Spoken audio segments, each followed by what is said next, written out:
Hello. So, evening, everybody. If hopefully you can hear me, you can see me, please can you just confirm so in the comments, as this is my first time of doing this. I'm just double checking my mic. I haven't muted myself. Obviously, there'll be a bit of delay.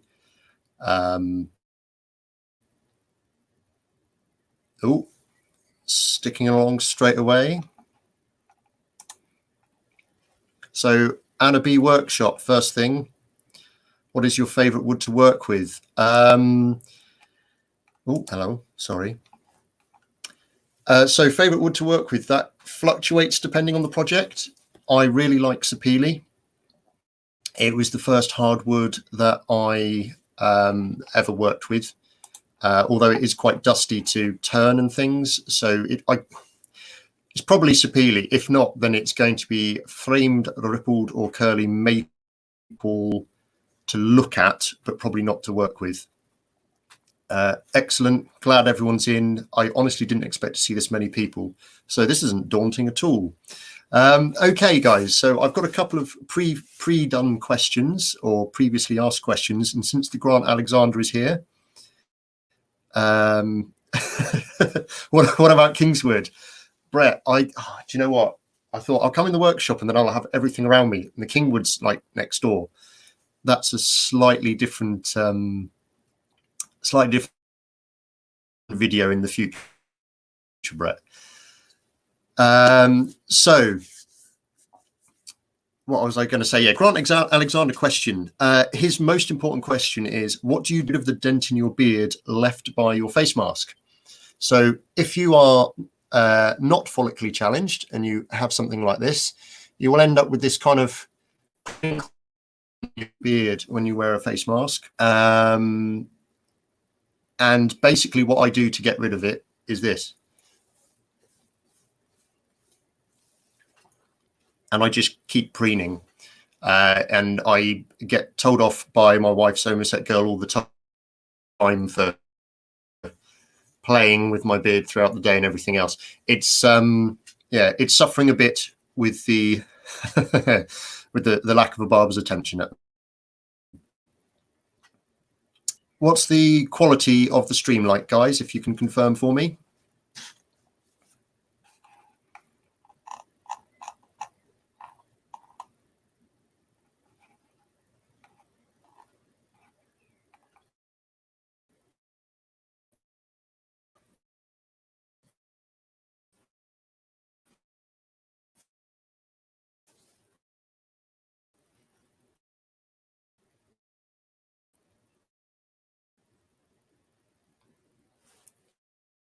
You can see everyone's jumping in.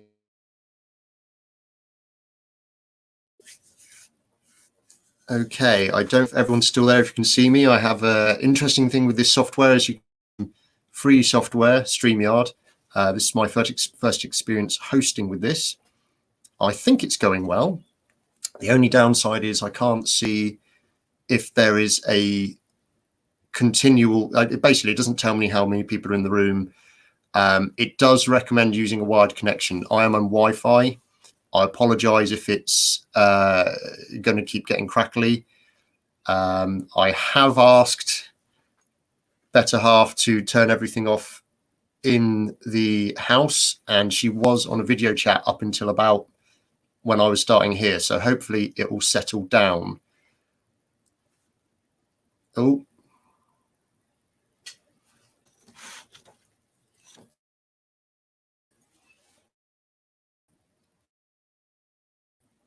Okay, what I'm going to do is I'm going to go and get a piece of Kingwood.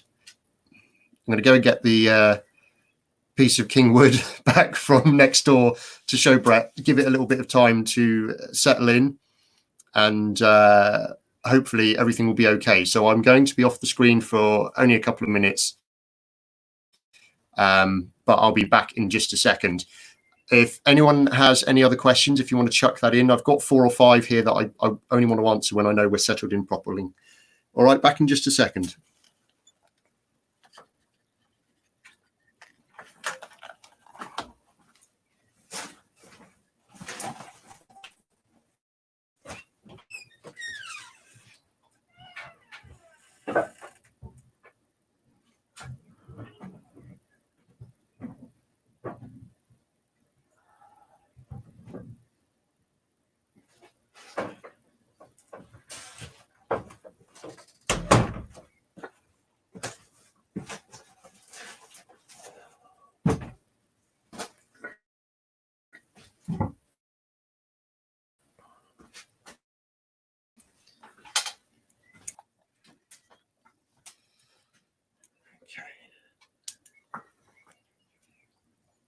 I'm back already, Grant. You can't talk about me behind my back.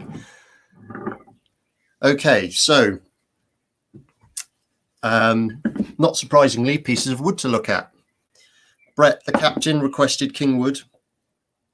So this is covered in wax, so this is going to reflect quite a lot. That is what Kingwood looks like. It's a rosewood. A little bit of the outer core there. And I've got a larger piece here. Okay. Very, very nice timber, but in the UK, quite difficult to get hold of. In fact, most of the world it is. It's one of the ones that's on the CITES register. That's CITES. I'll do a proper video on that in the future. Hello, everyone else who's come in. Rob Prickly Sauce has asked this question, which is the Sewing Bee is a British program. I've got to be honest with you, Rob. I watch it under sufferance with my wife. It's okay. It's not bad for a maker show. And I've got in my mind who I think will win. I think it's the I don't even know his name. I think it's the guy with the hat and glass, who always wears a hat and has glasses, and did the weird rap thing on the first week that won. Okay, importance. Yeah, sorry, got everyone in there. Let's get some there. Clevelando, Jack, can you go through the importance of wood choice in projects? So very much depends on what you're wanting to make. Well, that's exactly the answer to the question, really. So, for instance, if you wanted to make a chair, then there's quite a wide variety of hardwoods you could use. You've got beech is really common for that kind of thing, ash, and pretty much anything. It depends on the style of the chair. So that was probably a really bad example. But if you're wanting to do a curved back, you want to choose something that's easier to steam bend. So something, again, like beech, like ash, as I've already mentioned in a few videos. You can do cherry. Cherry's apparently quite good for steam bending. I'm talking about this as if I've done steam bending before. It's something I really want to do. I've not got around to yet. I haven't done a homemade steam bending kit or anything. If you're going to do a turned project, you can turn pretty much any wood, but it's about the orientation of the grain and the wood. So if you're building furniture, it's mostly about moisture content and knowing the way in which it likes to work. So for instance, in my beech video, I talk about how it's quite common that it will twist and warp. I'm currently sat at my workbench, which is made out of beech. I made it, I've completed it, I've fitted it all together. I've had shrinkage. I've had one of the legs has got a crack and a split on it. Not structural, so not a problem. But I knew that before I started using the wood. The reason why I used the wood is because it's got a really tight grain. It's really will take a pounding if you're going to use mallets and things like that on there. And it's just a good quality timber to be playing around with. So yeah, it's important to choose the quality, the wood relating to the project. A lot of it is also about what's available to you and cost. It depends on what your priorities are, really. An awful lot of people are making things out of pallet wood at the moment. That's fine.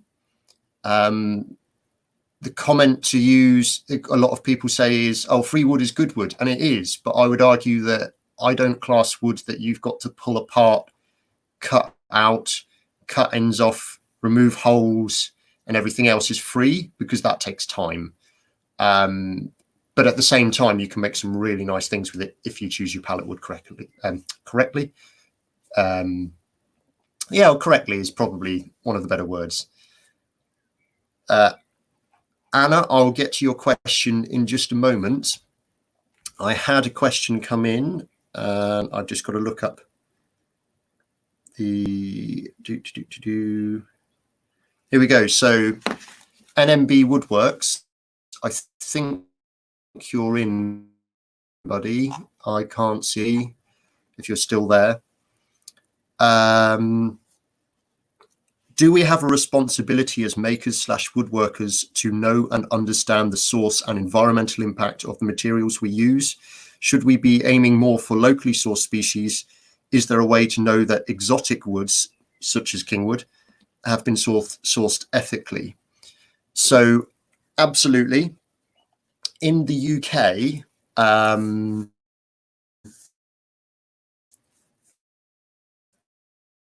and around the world, basically there's when wood gets harvested, it has, I think I'm fluctuating in and out again. It has something called a chain of custody certificate applied to it.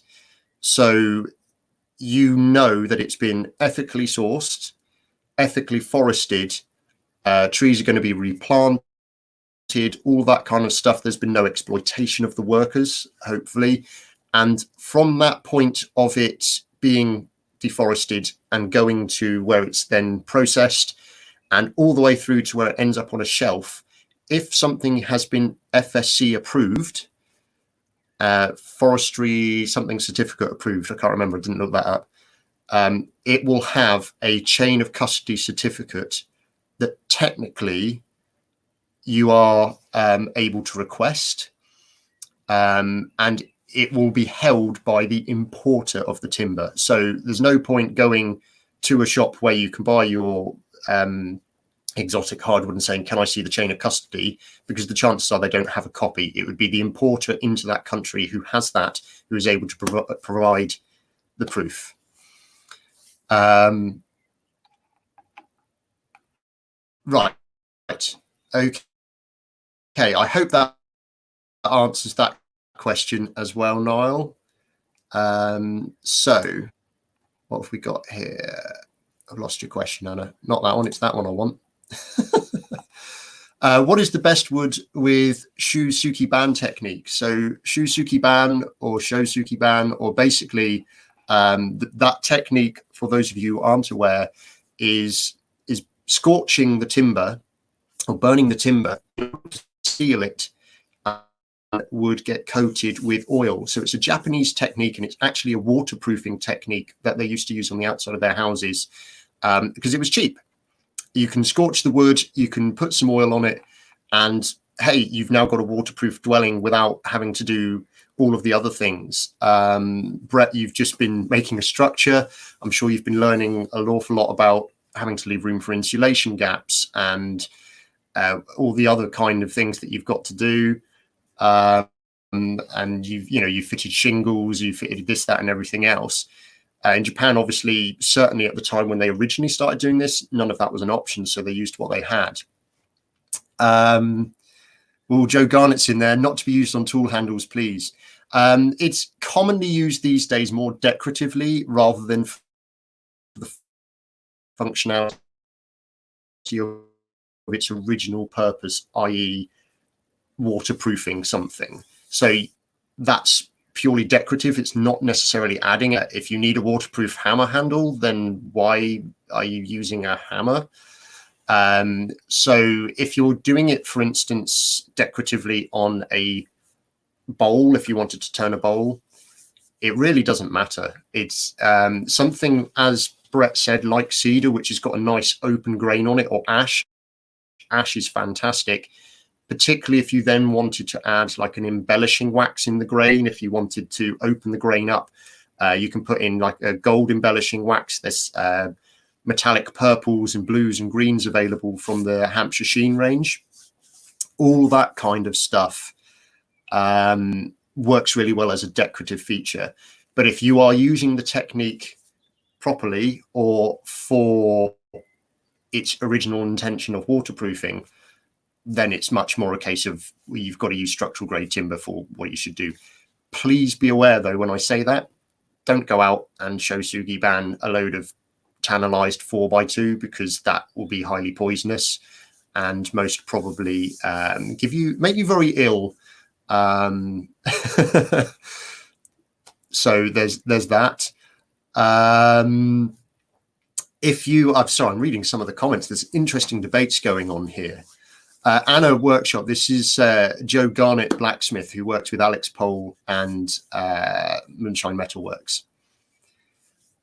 So that's kind of it. So really, if you're wanting to use it as a decorative technique, it's better on more open grain timbers such as ash, cedar, and all of that kind of stuff. If you can see the grain quite nice and wide, it will work really well decoratively there. Cheers, John. Okay, I've got the first question that came in, and I'm sorry, I should have said this before. So Dom from Wayward Wood, I hope you're still in the room. So he actually said he needs a chuck to fit his lathe. Sorry, Anna, I didn't know. He needs a chuck to fit his lathe, and he wanted to know, are they a universal fit? So if you're not a wood turner or not interested in wood turning, bear with me for a few minutes. So Jacob's chuck, drill chuck, probably mostly recognized in your drill press or pillar drill, however you want to call it. This bit here is not a standard fit. There are, I think, 4 different sizes. It's called a Morse taper because it is tapered. It starts wide at the top and goes down to narrow. And this one for my lathe is a 1 Morse taper, which is the smallest one. And the easiest way to check to see if you're 1 or Morse taper or higher is measure the diameter. So that is about 12 millimeters or approximately ½ an inch at the widest point. So Dom, if you need to double check, if you look at the tail stock, you can use the inside calipers. But to get really nerdy about it, you've specifically asked for the record powered DML 305 lathe. If it's predominantly green in color, then it's a Morse taper 1, MT1. If it's predominantly gray with green accents, then it's MT2 or Morse taper 2.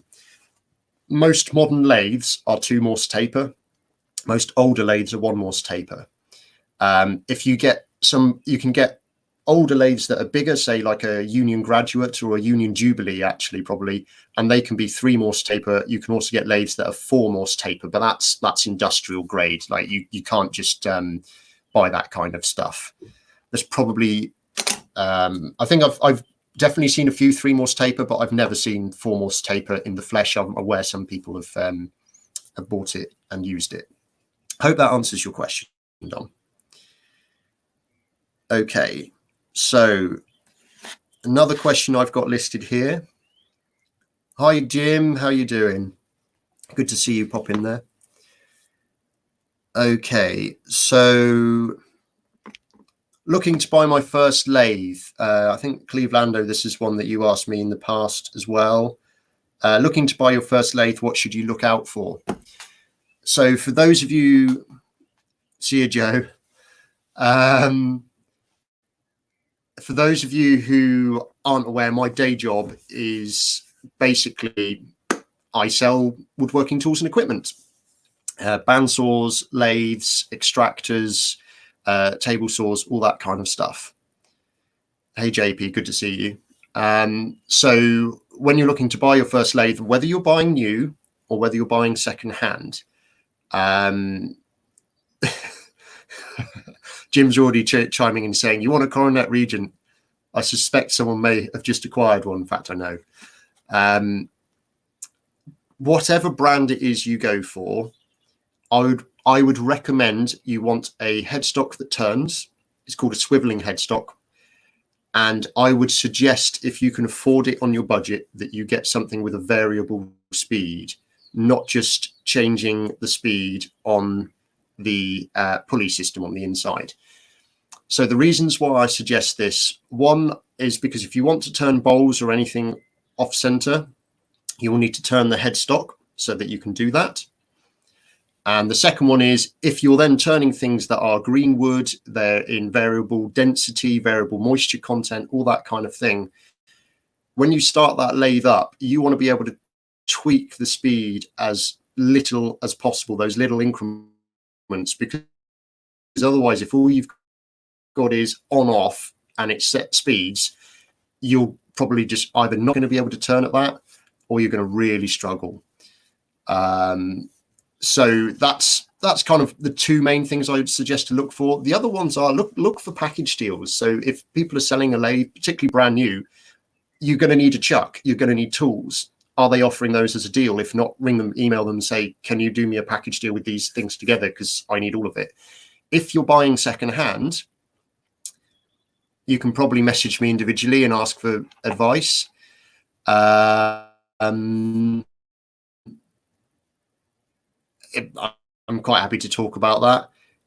But if you're particularly looking at things like, right, I want a secondhand lathe, or this one's really cheap, it's like £100 and it comes with the chuck and it comes with this. Not all chucks are the same. There's a lot of older version chucks on there, some of which genuinely the jaws used to be held on by rubber bands. I suggest that's probably technology that's not as useful anymore. You can get a lathe which has a really weird thread size on it, because not all the thread size that the chuck screws onto are standardized. And so there's a huge variety of those. So try and find out what that is first. Find out if you can then get a chuck for it or replacement parts for it. Otherwise, you're paying £100 for a lathe, great, and it turns on, but you can't attach anything to it and you can't use it. So just be careful on those kind of things. Andy Pugh, you just commented on there, you wish you had the space and money for lathe. That's the other thing. Lathes come in many different lengths. A lot of the newer ones tend to be shorter, and then you can buy an extension bed to attach to them. If you are buying a new lathe, yes, I'm slightly biased because it's what I have, it's what I sell and what I use. But I would recommend, certainly in the UK and Europe, the Record Power brand, because they have a 5-year warranty on all of their lathes. No other brand that I'm aware of comes close to that. Most of them, you're getting a 12-month maximum, but that's the confidence that they have in their product. Oh, sorry, Anna, didn't see you ask another question. I will have to scroll up. That's quite a way down. Ah, here we go. Sorry, I missed it. If you're trying to be environment friendly, what wood would you not use as a wood turner? Okay, so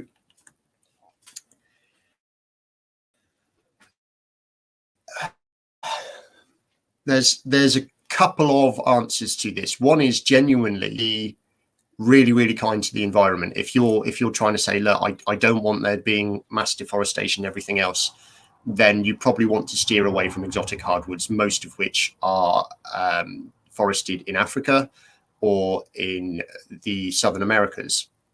However, to put your mind at ease, an awful lot of those are now, as I properly forested, as I sort of mentioned before. Like, they're not allowed to cut the tree down unless they can provide evidence they've planted 3 to 5 replacement trees. And I've just got a notification, which I didn't realize I should have turned off. This is going to be fun. So there is that to bear in consideration. From the point of view of bad for you rather than bad for the environment, but could also be bad for the environment, there's things like Iroko. I will not buy or use Iroko in my workshop. Now, Iroko is a great timber for outdoors. It's a naturally oiling timber. It's a member of the teak family. Great, fantastic, really good for things like benches and stuff. 2 negatives, and I'll get to the why I wouldn't have it in my workshop in a moment.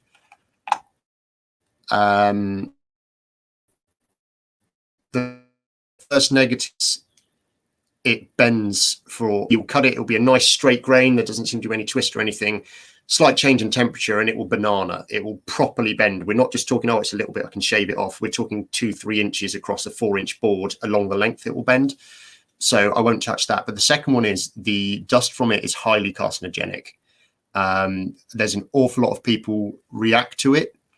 And again, even actually, I mean, that's one I definitely wouldn't touch, but some of the rosewoods, gorgeous woods, really, really pretty, hence why they've pretty much been all put on the CITES register. They've been farmed an awful lot, and you tend to see them mostly on guitars.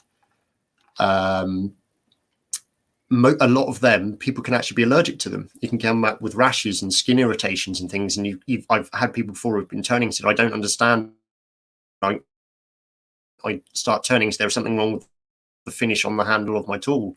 And when you ask what they've been turning, it tends to be that they've been turning something like a rosewood.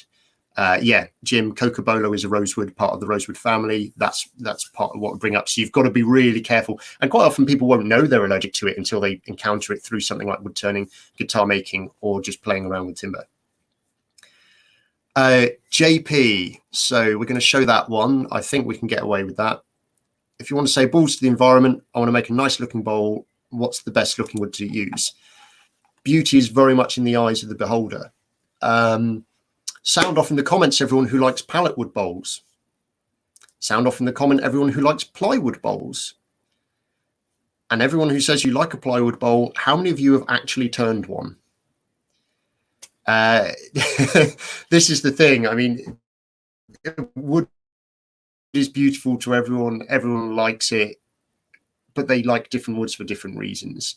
A lot of people commented to me after the beech video when I said easiest way to see what beech looks like is go and get a wooden spoon from your kitchen. 99% of those will be made out of beech, a few of them from other woods. Bamboo, that's the wood. Why did bamboo escape my head? So you get to this situation where you can have a gorgeous wood. You can have something like Cocobolo, since it's being mentioned. Doesn't look so impressive with the wax on. Absolutely stunning to me, to Jim, to a number of quite a large group of people. Other people just looking and go, nah, not interested. A lot of people these days are really enjoying all sorts of things with knots and holes in it. That can look stunning. And if you leave it natural, in my opinion, I would rather look at the natural. Other people go, oh, look at this knot in the hole. I'm going to fill it with epoxy. I'm going to put a color in it, or I'm going to put gold in it. I'm going to put a metallic something in it. Great. Explore your creativity. But you can't be upset if someone else looks at it and say, I don't like that, because it is so relative. JP, I can't believe I forgot black walnut. That's a gorgeous timber. And do you know the silly thing is, that's just a brown. I'm pretty sure the reason why is because it's a chocolate brown and it's got that kind of deep resonance with that particular product. Metal bowls, Grant Alexander. I tell you what, if you guys haven't seen any metal spinning, as they call it, which is where they actually are turning metal, so they're not, they reface it and then they're pushing metal round to make the shapes. All your pots and pans, like the big ones you used to see at camp cookouts and stuff, that's not hammered out. That is turned on a lathe. I'll see if I I'll put in the notes afterwards, if I'm able to edit the notes afterwards, if I can find the name of the guys in the UK who do a lot of that. And they do quite a few things on social media and videos and stuff. I think for Star Wars Day, they had a guy doing it in a Stormtrooper mask. Very sick after Wenge, Anna. That's really interesting. Not had anyone have a bad reaction to it from the dust. But Wenge, again, is another one. If you're going to react to things, if you get a splinter from it, it can go septic within 24 hours.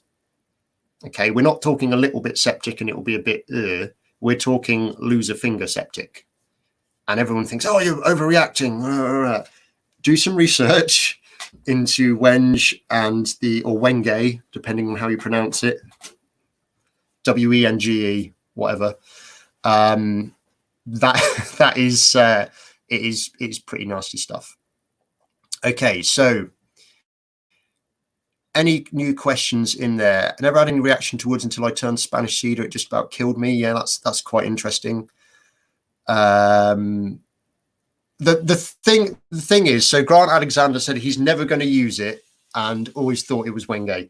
So pronunciation straight away of some of the woods. As long as the person you're speaking to knows what you're talking about, I think it's important that it doesn't matter after that. There's so much variation. The thing with that timber is, if treated right, once sanded and oiled, it is absolutely stunning. When I briefly was an apprentice luthier for Crimson Guitars, I worked on some that we did tops and necks fully out of Wenge, and they were absolutely stunning. However, you had to be really careful when handling and things like that. Clevelando just made a great point. So he checks wood database before turning any new wood.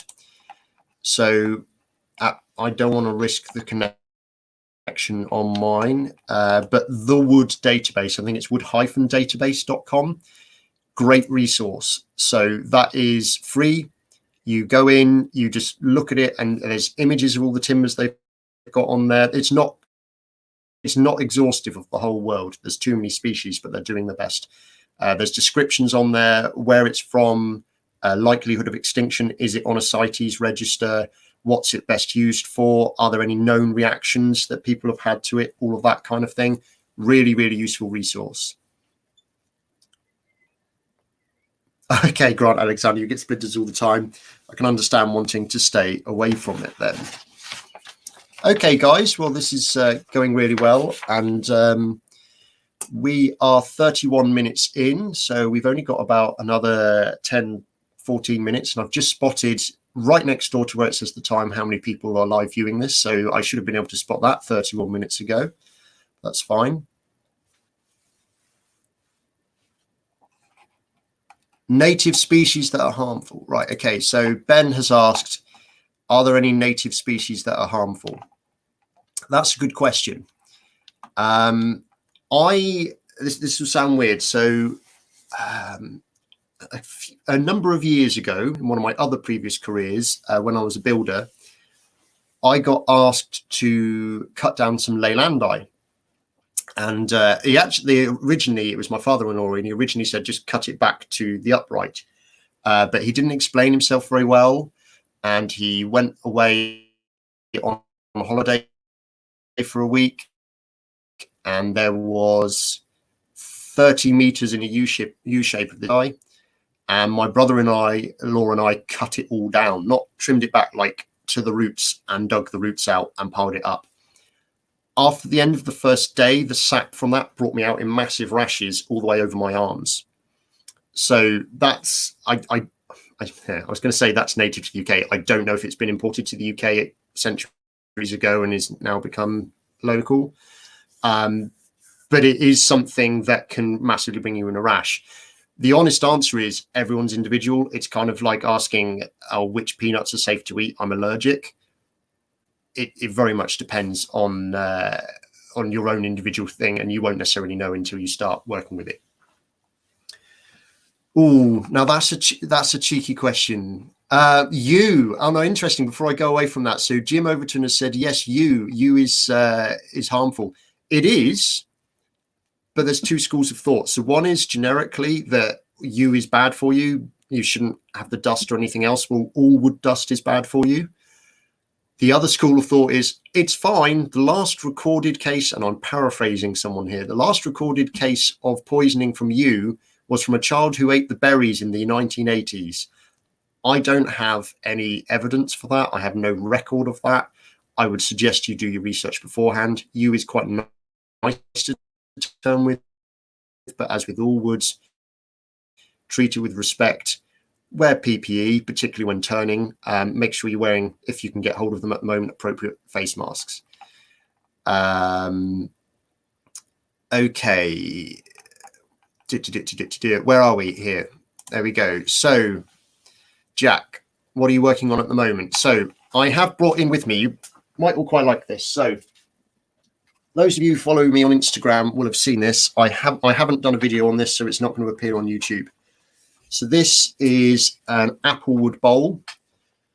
Joe, who was in earlier, this has been turned for him. And as you can just see, this was turned green. Can you see the warp on the top? The easiest way to see it is actually here. There we go. It's gone oval. So it's not a circle anymore, it's gone oval. And the reason why it's gone oval is because it's still got some of the pith, the center of the timber. So if I hold it this way, this was the tree, like the round this way, been cut down the middle. And what should have happened, or really should have happened to minimize this, is to cut the entirety of this middle section, the pith, out, and probably about half an inch the other side of it as well. Remove it completely. Main reason being is because this dries at a very different rate to the rest of the timber. So what's happening is this is drying slower. If I kind of twist it that way, you can see there's kind of a point just here, and the rest of it is shrinking away from it. So it's making all of the wood of the bowl come up like this and go a bit conical. And yeah, but I'm quite happy with it. That's from it drying out at the moment. Ooh, lighting's bad. This is all from it drying at the moment. So I'm not giving this to Joe yet until probably about another week or so. He's quite happy for it to go wobbly. He was hoping it was going to crack and that he could do things with it anyway. So that's fine. I'll pass that on to him probably next week, I think. The other thing I'm working on, again, I don't know if I've shown this on YouTube, on Instagram. It's a piece of wood. That's what I'm working on. No, it's not a cricket bat. I got given, I got asked, where are we going? Everyone's debating. So for those of you who can't see the comments or won't look at them later on, everyone's talking about Wonky Bowl from a Wonky woodworker in a Wonky workshop. Yeah, it is. I'll talk about the name a little bit, actually. Not many people ask. I call myself Wonky Workshop because I start out with all the best intentions of coming up with something perfect and plan it and look at dimensions and scales, and I overthink everything. And then I normally get so far down the project where I just kind of go, I really want this to be finished. And even though my brain's going, well, if you just do this process and this process, you'll get there and it will be really nice and lovely. The rest of me goes, yeah, but I can finish it now and it will work and it will be functional. So that's what it is. It's not a learning stick. It's not any other form of stick either, Ross. You'll appreciate this, Ross. It's going to be a handle for that. It's going to be a handle for a Wonky axe.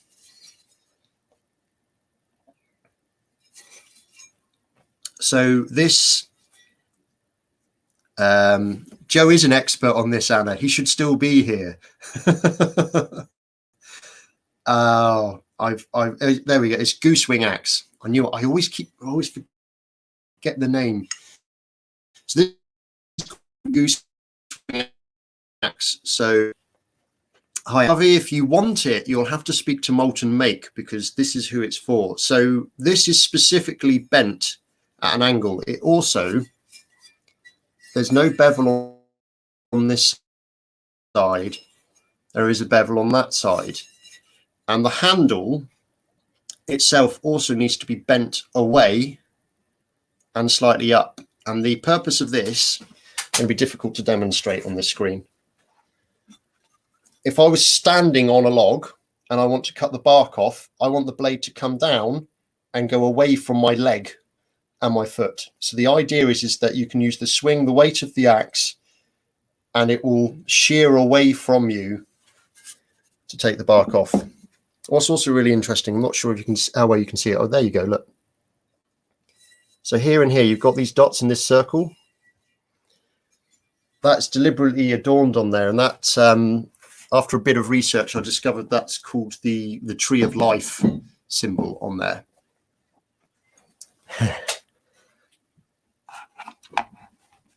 No, it's not. It's not a splitting axe, Ross. It's not designed for splitting. If you look up Goosewing axe, GOOSEWING,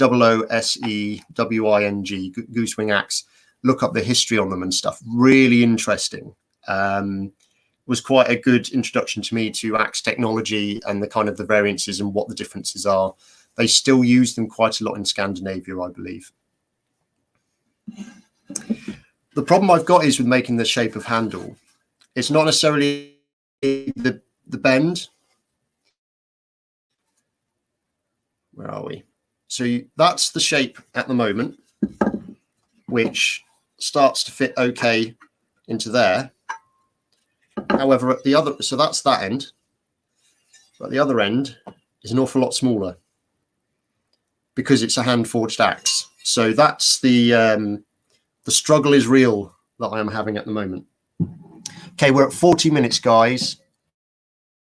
All right, Rob, you go warm up the TV for Sewing Bee. I'll be in there in a minute. Don't worry. I don't think the wife will allow me to miss any. We've got just about 4 minutes left. Has anyone got any final questions? Thank you very much. Hewing axe. Thank you, John D. Harvey. I couldn't remember the other term for it. Thank you very much all for coming in. I don't know what the maximum was, but certainly around 20 people. We're still on 18 at the moment. Have we got any final questions? I hope this happens again soon. Thank you, Like a Kite. And I spotted your comment earlier. Hopefully go back to see you in Yandles at some point. Red or brown sauce on a sausage? I'm a heathen, Ross. I don't have any sauce on any form of that product. I occasionally will have a bit of barbecue on the plate to dip it into. Grant Alexander, I don't drink beer. I drink whiskey or I drink cider. Cheers, Jess. Appreciate you dropping in. Thanks, Billiam. Appreciate the comment.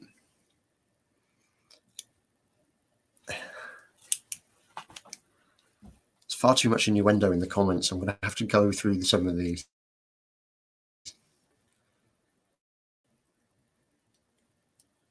No, guys, I prefer the meat to speak for itself in the flavour. Favourite whiskey, Grant Alexander. Now that's a struggle. At the moment, Scapa. But I'm also a big fan of Highland Park. I'm also a fan of Talisker. Just a lot of single malts are really calling to me. Actually, I might have to go and get some of those. Not tried Oban. Just before we go, if any of you want to recommend which timber you would like me to do a future video on, apologies, whoever said Paduke earlier who wasn't a big fan, that's going to be the next week's video. So by all means, watch it or don't watch it, entirely up to you. But if, you can still have the opportunity to enter the competition for the current video to win some Purple Heart. So the Purple Heart Wood Recognition Wednesday video, please go watch it if you want to have the opportunity to win a stash of Purple Heart that I've conveniently put out of the way. So I don't want to run away from that. Oh, and just nipping back to whiskies very briefly, some of the Japanese stuff's really, really good. I wouldn't be able to tell you any of the names. I've only tried 2 and over 6 months ago, but they're doing really well. Hardwoods. I should have said hardwoods, shouldn't I, Wayward Wood? American and European oak. Yeah, okay. Sobrano or zebra wood. Yeah. I'll definitely have those on the lists. Oak, American. UK. Oh, thanks, Jess. That's a good one. Nicker and Nerd Inventor, I'll bear that in mind. Guys, thank you very much for tuning in. Really appreciate it. Lignum Vitae, just popping in there. All right, I'll see if I can get some, Jim. Or maybe you can send me some. You're the man with connections. I will see you guys again. Really appreciate it. Thanks for the love. If you want to send me a DM with any other future comments for another one, I might well do another live stream. This has been lots of fun. So thank you very much. I will see you all again very soon.